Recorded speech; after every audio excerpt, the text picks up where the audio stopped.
Gencatan senjata antara Israel dengan Lebanon resmi berlaku.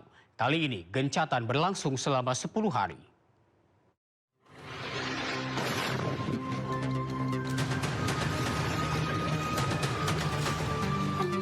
Israel terus membombardir kota-kota di Lebanon.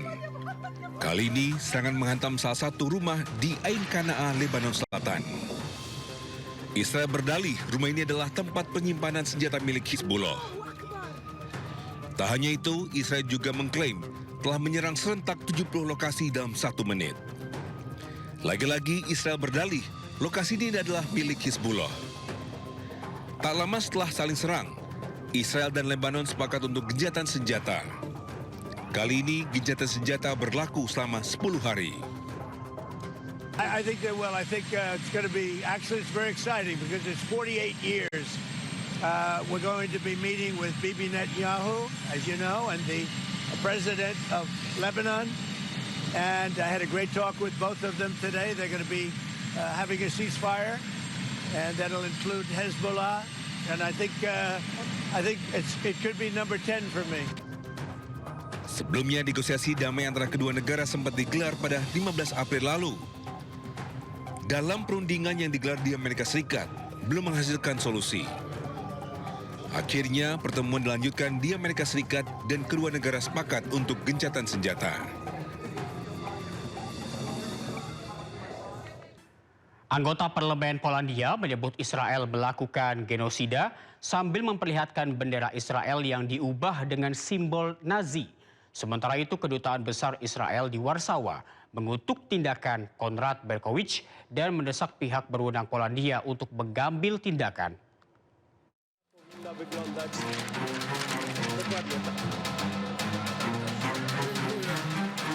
Anggota Parlemen Polandia, Konrad Berkowicz, memperlihatkan bendera kertas Israel yang dimodifikasi dengan simbol Nazi setelah sebelumnya menyebut Israel memicu krisis energi global dan melakukan genosida. Momen terjadi dalam acara peringatan korban pembantaian Nazi selama sesi parlemen di Warsawa, Polandia pada hari Selasa. Selain itu, Berkowicz juga mengecam penggunaan bom fosfor putih terlarang yang ia sebut kekejaman luar biasa. Izrael dokonuje na naszych oczach ludobójstwa ze szczególnym okrucieństwem. Izrael to nowa trzecia Rzesza i jego flaga powinna wyglądać dokładnie tak. Insiden memicu kemarahan di kalangan anggota parlemen. Ketua Parlemen Polandia kemudian mengumumkan rencana sanksi bagi anggota parlemen yang menampilkan simbol terlarang di gedung parlemen.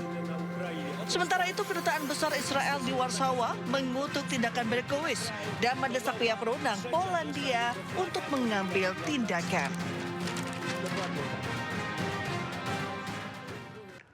Puluhan ribu lebah dilaporkan menyerbu sejumlah wilayah Palestina yang diduduki oleh Israel. Otoritas setempat pun mengeluarkan peringatan kepada warga agar waspada.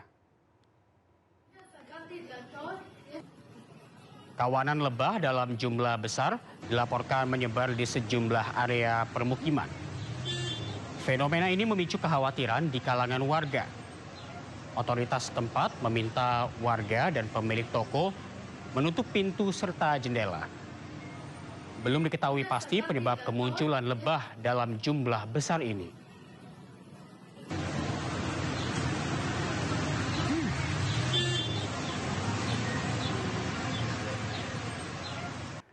"15 truk bantuan dari Yordania konvoi menuju Lebanon pada Kamis waktu setempat. Bantuan mengangkut perlengkapan medis, makanan, dan bahan bantuan untuk korban terdampak perang. Inilah bantuan kemanusiaan dari Yordania, menunjukkan truk-truk bantuan berbaris sebelum keberangkatan dari kota Zarqa, Lebanon. Beberapa di antaranya membawa tanda bertuliskan hadiah dari Kerajaan Hashemite Yordania untuk Republik Lebanon yang bersaudara. Konvoi tersebut kemudian terlihat melaju dari sepanjang jalan Zarqa Mafraq sebelum melintasi perbatasan Jaber menuju Suriah. بناء على التوجيهات الملكية السامية سيرت الهيئة الخيرية الأردنية الهاشمية اليوم وبالتنسيق والتعاون مع القوات المسلحة الأردنية ووزارة الخارجية وشؤون المغتربين قافلة مساعدات مؤلفة من 15 شاحنة تضم مواد طبية أدوية ومستلزمات طبية وكذلك مواد غذائية ومواد إغاثية. Menurut angka yang ditulis oleh Unit Manajemen Risiko Bencana Lebanon, jumlah pengungsi tempat di penampungan telah mencapai 141.613 orang, sementara jumlah korban tewas sejak awal konflik terbaru mencapai 2.167 orang, dengan 7.061 lainnya terluka. Ketegangan di Timur Tengah meningkat setelah Israel dan Amerika Serikat melancarkan operasi militer terhadap Iran pada 28 Februari lalu. Tehran membalas dengan serangan yang menargetkan wilayah Israel dan kepentingan Amerika Serikat di seluruh kawasan tersebut. Konflik tersebut meluas ke Lebanon ketika Hizbullah mengumumkan intervensinya sebagai balasan dendam atas pembunuhan pemimpin tertinggi Iran, Ali Khamenei. Gencatan senjata antara Iran dan aliansi IS Israel mulai berlaku pekan lalu. Meskipun masih ada perselisihan mengenai apakah gencatan senjata tersebut mencakup Lebanon. Perundingan antara kedua pihak berakhir di Islamabad pada hari Minggu tanpa kesepakatan. Di tengah sanksi untuk Iran, serangan militer Israel ke Lebanon terus berlanjut. Militer Israel menyerang petugas medis di Lebanon dan 3 serangan bertubi-tubi datang meski tim medis dan warga sipil yang terluka sudah di dalam ambulans.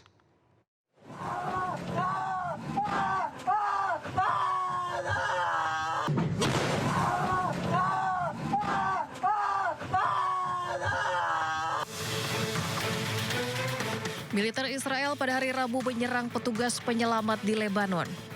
4 petugas medis tewas dan 6 orang lainnya luka-luka dalam 3 serangan beruntun yang dilancarkan Israel. Kelompok para medis ini tak menyangka tetap mendapat serangan meski sudah di dalam mobil ambulans. Serangan beruntun Israel di desa Maifadun Selatan dekat kota Nabatiyeh yang lebih besar menghantam kelompok pertama petugas medis yang menanggapi panggilan darurat dari warga sipil yang terluka. Kelompok kedua yang mencoba membantu turut menjadi sasaran serangan Israel. Serangan militer Israel di Lebanon Selatan kali ini terjadi sehari setelah kedua negara mengadakan pembicaraan bersejarah di Washington. Tak hanya menargetkan Hizbullah, Israel juga kini menyerang petugas medis hingga rumah sakit. Serangan Israel terhadap fasilitas kesehatan di Lebanon kian gencar. Israel beralasan menyerang pemuda Hizbullah, namun dampaknya terasa hingga ke rumah sakit Tebnin.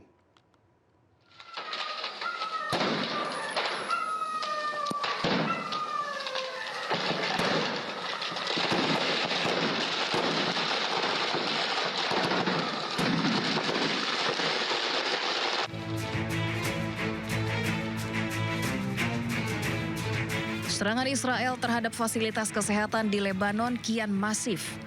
Rumah sakit Tebnin hancur berantakan usai terkena serangan udara Israel. Sejumlah kendaraan di sekitar rumah sakit juga terlihat hancur.